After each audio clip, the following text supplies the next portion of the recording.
Week number 2 of our course, Character of a Change Agent, Finding the Strength to Love. And we're continuing to look at the life and legacy of Dr. Martin Luther King Jr. and his nonviolent resistance and what it took in him in terms of inner transformation in order to create social change in this world. I am with Rewire. I'm the Los Angeles City Director with Rewire here in Los Angeles, and we are excited to be able to journey with you for week number 2 in this course.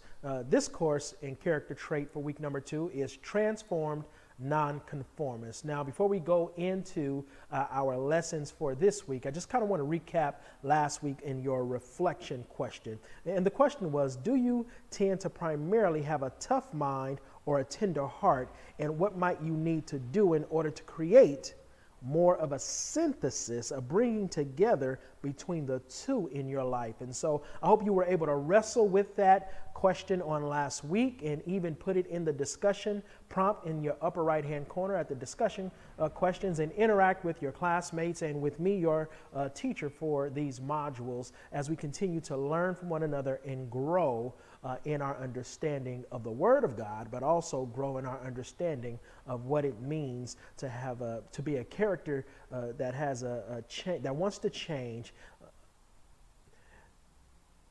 to find the strength to love as we seek to be agents of change.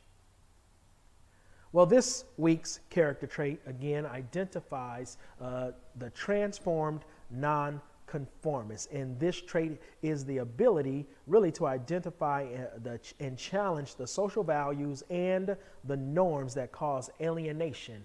However, blind nonconformity, we must be reminded, is not the answer. And so it must be harnessed by the inner work or the inner transformation, because if it's done from a different place or another place, then it will derail your road map to humility and integrity.